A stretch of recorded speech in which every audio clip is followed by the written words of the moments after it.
Welcome back to Digital Wandering. And today I wanted to show a category of smartphone that was extremely important to my collection for many years, and that is the 5,000 milliamp hour smartphones. And the reason why they were so important is because the battery life is the main thing that I find myself fighting with, especially historically.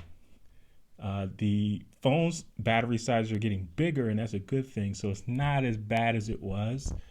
But anytime historically using your smartphone, if you're using it to the max, and that means taking video, photos in abundance, or using things like Google Maps, it can really drain the battery if you're using any of these things extensively.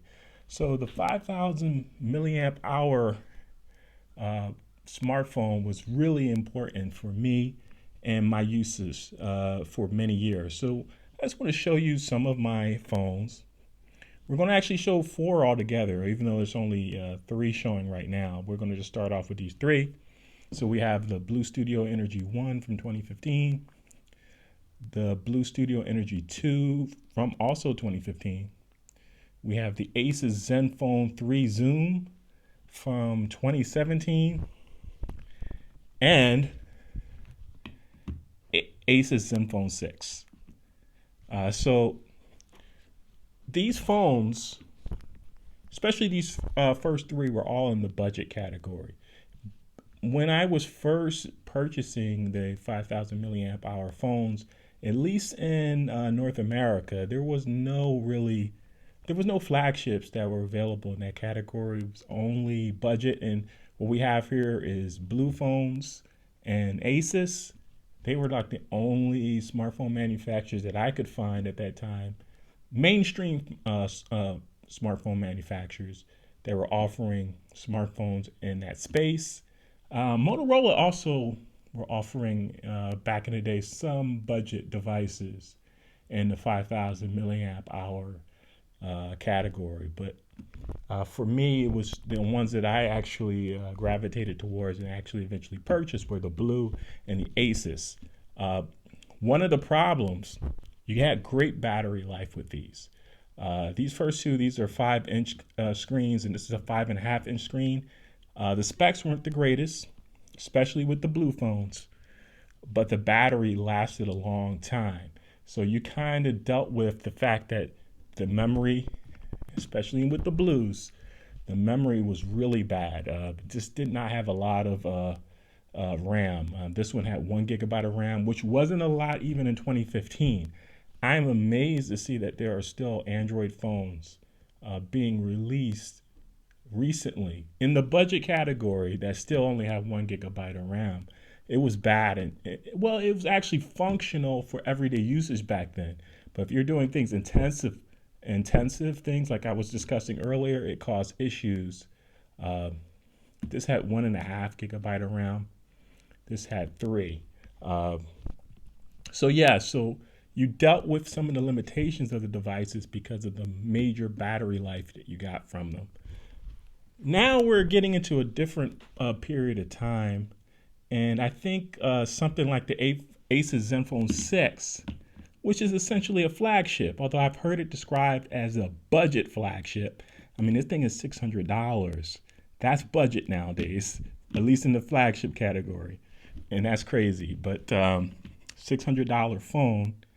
This also has a 5,000 milliamp battery, but in the difference between these other 3, it has much better specs. This has 6 gigabytes of RAM, which was great, especially in 2019. It's still great today, really. And also, it has a really huge screen that's 6.4 inches, which is fairly big, much bigger than these other screens. And you're starting to see other smartphones from Samsung, Xiaomi, and other manufacturers that are putting out what are flagship phones that have 5,000 milliamp batteries, but they're also highly spec'd and have huge screens. The screen sizes on these phones are approaching 7 inches now. And what you're basically seeing is that as opposed to battery staying ahead of the game like they did with these earlier phones, where you had amazing battery life but not the greatest specs, now you have phones that have really great specs. And the battery has to get bigger along with the phone just to keep pace. So you don't really get the amazing battery life that I would get like with this. I mean, the battery life was ridiculous with these low spec phones with that big battery. Like I don't really have that same experience with the Asus Zenfone 6 as I had with this. The battery is just keeping pace with the increased specs of the phone. So that's one thing you don't really get. And really, Android is the only thing that is found in this space that I really can think of. You know, it's not really a lot of operating systems around anymore. But even when they were, Windows Phone, far as I remember, never created a phone that had 5,000 milliamp. And Apple hasn't done it yet, at least not in the iPhone space. Obviously, the iPads will have bigger batteries. Now, one thing that you can do, even if you do not have a phone that comes with 5,000 milliamp hour battery naturally, you can cheat a little bit, like I do with the iPhone SE that I'm using as my main phone.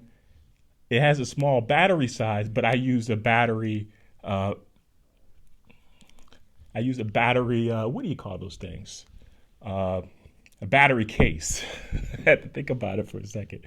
I use a battery case for my phone, so I have the best of both worlds. I'm able to get the phone that I want, and I'm able to also have that battery experience that I want, that I used to get from these phones by using that battery case. Now the thing is, with the battery cases, only select phones will have that. Apple tends to their releases tend to all have battery cases that are available. Only a select number of Android phones will have battery cases, so it depends on what phone you get, whether you're able to take advantage of that or not. But I just wanted to show these devices today. Again, this is Digital Wandering. Thank you for watching. Signing off.